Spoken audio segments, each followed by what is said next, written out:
Hello, नमस्कार, स्वागत, अभिनंदन आप सभी का उत्कर्ष परिवार में। कैसे हैं आप सब लोग? आई होप सब लोग बहुत अच्छे हैं, स्वस्थ हैं, मस्त हैं और पढ़ाई में जबरदस्त तरीके से व्यस्त हैं। सभी को बहुत बहुत नमस्ते। और आपके टेस्ट में पूछे गए प्रश्नों को लेकर के हम इस क्लास से जुड़े हैं, उन प्रश्नों को हम समझेंगे और आगामी प्रतियोगी परीक्षाओं में किस प्रकार के प्रश्न बनते हैं, इन तमाम बिंदुओं पर हम करने वाले हैं विस्तार से चर्चा।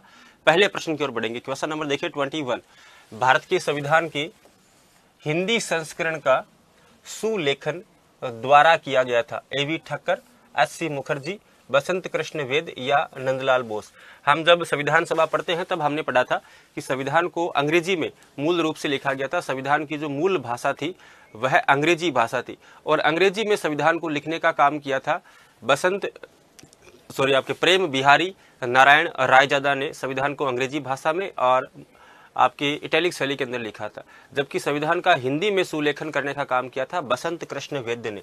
बसंत कृष्ण वेद्य ने संविधान को हिंदी में लिखने का काम किया था। नंदलाल बोस जो है ये संविधान के चित्रकार थे।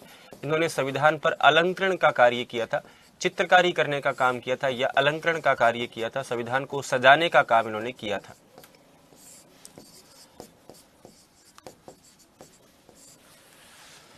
अगले क्वेश्चन की ओर बढ़ेंगे। क्वेश्चन नंबर 22 है, संविधान सभा के चुनावों के बाद कांग्रेस की विजय देख करके मुस्लिम लीग ने प्रत्यक्ष कार्यवाही दिवस कब मनाया? 16 अगस्त 1946, 16 अगस्त 1947, 10 अगस्त 1946 या 19 अगस्त 1947?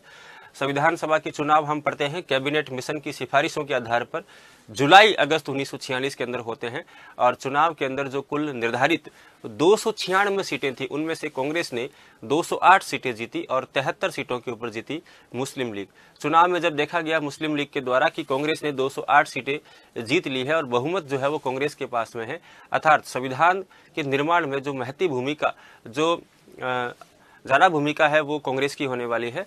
मुस्लिम लीग की संविधान निर्माण के अंदर भूमिका नहीं होने वाली है क्योंकि उसने कम सीटें जीती है। ये देख करके और मुस्लिम लीग ने चुनाव का बहिष्कार किया और बहिष्कार करने के साथ ही संपूर्ण देश के अंदर सांप्रदायिक दंगे करवाए गए थे और प्रत्यक्ष कार्यवाही दिवस के रूप में मनाया गया था। और एक दिन जो निर्धारित किया गया था प्रत्यक्ष कार्यवाही के लिए, वो दिन था 16 अगस्त 1946। तो 16 अगस्त 1946 को मुस्लिम लीग ने प्रत्यक्ष कार्यवाही दिवस के रूप में मनाया था। क्वेश्चन नंबर देखिएगा, यहाँ पर सूची 1 और सूची 2 को सम्मिलित करना है और इनको आपको सही कोड का चयन करना है। संविधान सभा के सलाहकार, संविधान सभा के सचिव, मूल संविधान की भाषा और संविधान के लेखक, चारों इसमें दिए गए हैं और सूची 2 के अंदर आपको इनको मिलान करना है। यदि हम बात करेंगे संविधान सभा के सलाहकार, तो संविधान सभा के जो संवैधानिक सलाहकार, कॉन्स्टिट्यूशनल एडवाइजर थे, वो थे आपके BN राव। बेनेगल नरसिंह राव जो है वो संविधान सभा के सलाहकार थे, संवैधानिक सलाहकार थे। तो ए में हो जाएगा यहाँ पर 3, BN राव, ए में यहाँ पर 3 होगा। संविधान सभा के सचिव की बात करेंगे तो संविधान सभा के सचिव थे HVR अयंगर। HVR अयंगर यहाँ पर दे रखा है 2 नंबर पर, तो बी में यहाँ पर होगा आपके 2। मूल संविधान की भाषा क्या थी? अभी हम बात कर रहे थे कि मूल रूप से संविधान अंग्रेजी भाषा के अंदर लिखा गया था, तो सी में यहाँ पर हो जाएगा 1। मूल रूप से संविधान की भाषा होगी अंग्रेजी। और संविधान के लेखक कौन थे? तो संविधान को लिखने का काम किया था प्रेम बिहारी नारायण रायजादा ने, तो डी में हो जाएगा यहाँ पर 4। तो 3, 2, 1, 4 इसका सही आंसर होगा। 3, 2, 1, 4 यानी विकल्प सी। विकल्प सी होगा इसका सही आंसर।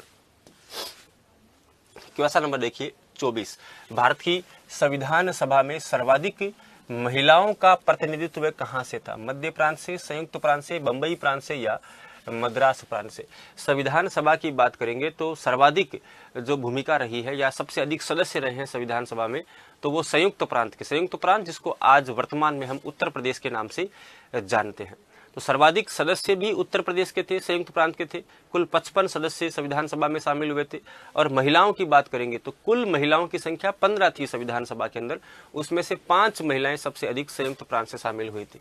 सबसे अधिक 5 महिलाएं संयुक्त प्रांत से शामिल हुई थी। कुल 15 महिलाओं में से 5 जो महिलाएं थी वो कहां से थी? वो संयुक्त प्रांत से थी। 25 क्वेश्चन देखिए, संविधान सभा के निर्वाचन के संदर्भ में निम्नलिखित में से असत्य कथन का चयन करना है। 10 लाख की जनसंख्या पर एक प्रतिनिधि का निर्वाचन किया गया। ये बात बिल्कुल सही है। हम पढ़ते भी हैं कि संविधान सभा के अंदर जो सदस्य थे वो कुल सदस्य 389 थे और प्रति 10 लाख की जनसंख्या पर एक सदस्य को चुना गया था। 10 लाख की जनसंख्या पर एक प्रतिनिधि का निर्वाचन किया गया। सभा के निर्वाचन के लिए आनुपातिक प्रतिनिधित्व प्रणाली का प्रयोग किया गया। ये बात बिल्कुल सही है। संविधान सभा के सदस्यों का चुनाव अप्रत्यक्ष तरीके से होता है और अप्रत्यक्ष तरीके से या अप्रत्यक्ष रूप से जो चुनाव की विधि अपनाई गई थी वो थी प्रोपोर्शनल रिप्रेजेंटेटिव मेथड, यानी आनुपातिक प्रतिनिधित्व प्रणाली का उपयोग इसमें किया गया था। और संविधान सभा का निर्वाचन प्रत्यक्ष रूप से किया गया था, ये बात पूरी तरीके से गलत है। संविधान सभा का निर्वाचन अप्रत्यक्ष रूप से किया गया था, इनडायरेक्ट इलेक्शन के माध्यम से किया गया था। और संविधान सभा में 15 महिला सदस्यों का निर्वाचन किया गया था, ये सही है। संविधान सभा में कुल महिलाओं की संख्या कितनी थी? 15। इसमें से 14 निर्वाचित थी और एक महिला मनोनीत की गई थी कोची और त्रावणकोर संघ रियासत से, जिनका नाम था एनी मस्करिन। तो यहाँ पर कौन सा कथन असत्य होगा? विकल्प सी हो जाएगा असत्य।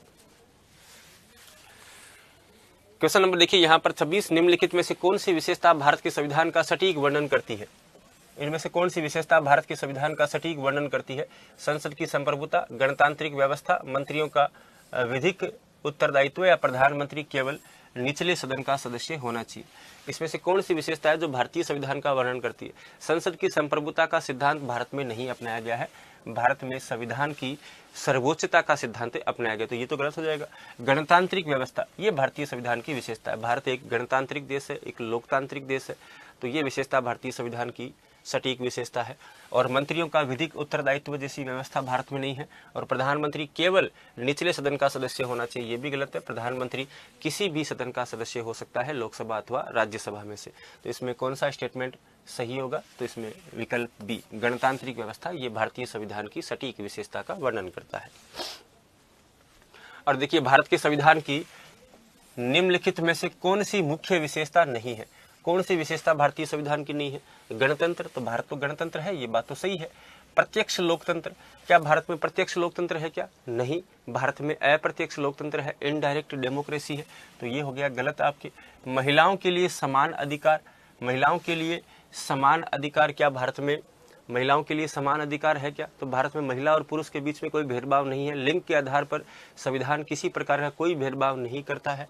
तो महिलाओं के लिए समान अधिकार, ये भारतीय संविधान की विशेषता है। और कल्याणकारी राज्य, वेलफेयर स्टेट, ये भी भारतीय संविधान की एक विशेषता है, जहां पर सरकार जो है वो वंचित, दुर्बल और कमजोर वर्गों के लिए भी कल्याणकारी योजनाओं के माध्यम से उनको ऊपर उठाने का काम करती है या समाज की मुख्य धारा में लाने का प्रयास उनके लिए भी किया जाता है। तो यहाँ पर कौन सा स्टेटमेंट गलत होगा? विकल्प बी ना, ये भारतीय संविधान की विशेषता नहीं है, प्रत्यक्ष लोकतंत्र। और भारत के संविधान में कठोरता और लचीलेपन का निर्धारण किया जाता है। संसद द्वारा, मंत्रिमंडल आदेश द्वारा, राष्ट्रपति की स्वीकृति द्वारा या संविधान संशोधन की प्रक्रिया द्वारा।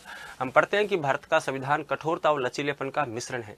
इसका निर्धारण कैसे होगा? हम कैसे तय करेंगे कि भारत का संविधान कठोर और लचीलेपन का मिश्रित रूप है? ये संविधान संशोधन की प्रक्रिया जो अनुच्छेद 368 में दे रखी है, और उससे हमें पता चलता है कि भारत के संविधान में कुछ प्रावधान ऐसे हैं जिनमें संशोधन करना कठिन है और कुछ प्रावधानों में संशोधन करना आसान है। यानी भारत का संविधान न तो कठोर है और न ही लचीला है, अपितु दोनों का मिश्रित रूप है, मिला जुला रूप है। तो संविधान संशोधन की प्रक्रिया से इसका निर्धारण होता है। और क्वेश्चन नंबर 29 है, संविधान के किस अनुच्छेद के अनुसार हिंदी देश की राजभाषा है? अनुच्छेद 234, 283, 343 और 243। यदि हम बात करेंगे राजभाषा की, तो राजभाषा का जो उल्लेख किया गया है संविधान में, वो राजभाषा का उल्लेख संविधान के भाग 17 में किया गया है। संविधान के भाग 17 में किया गया और भाग 17 में अनुच्छेद 343 से लेकर के 351 तक आर्टिकल दिए गए हैं। 343 से 351 तक आर्टिकल दिए गए हैं और इसमें जो पहला ही आर्टिकल है अनुच्छेद 343, उसमें कहा गया कि हिंदी जो है वो भारत देश की राजभाषा है। तो इसमें विकल्प सी जो है वो सही आंसर होगा। और देखिए निम्नलिखित में से असुमेलित युग्म का चयन करना है। कौन सा स्टेटमेंट यहाँ पर गलत है? पंथ निरपेक्ष, तो पंथ निरपेक्ष का मतलब होता है राज्य का कोई धर्म नहीं होगा। ये बात सही है, राज्य का कोई भी राजकीय धर्म नहीं होगा। ये पंथ निरपेक्षता की अवधारणा है हमारे यहाँ पर। बंधुत्व का मतलब भाईचारे की भावना, मिलजुल कर रहने की भावना, ये भी सही है। और गणतंत्र का मतलब है राज्य प्रमुख वंशानुगत होगा, ये गलत है। गणतंत्र का मतलब होता है कि भारत का जो राष्ट्राध्यक्ष अर्थात राष्ट्रपति होगा उसका पद वंशानुगत नहीं होगा, अपितु भारत का जो राष्ट्रपति होगा वह निर्वाचित होगा, इलेक्ट होगा। और संप्रभुता का मतलब है राज्य अपने मामलों के निस्तारण के लिए स्वतंत्र। तो ये भी यहाँ पर सही दे रखा है। तो कौन सा है सुमिलित युग यहाँ पर? ये सी जो है, सी यहाँ पर गलत दे रखा है। ये आपके प्रश्न पूछे गए थे टेस्ट के अंदर, एग्जाम के अंदर आपका जो टेस्ट पेपर हुआ था उसमें। ऐसे ही प्रश्नों को लेकर के लगातार हम आपसे जुड़ते रहेंगे। तब तक के लिए आप सभी का बहुत बहुत आभार, धन्यवाद। आपका दिन शुभ हो।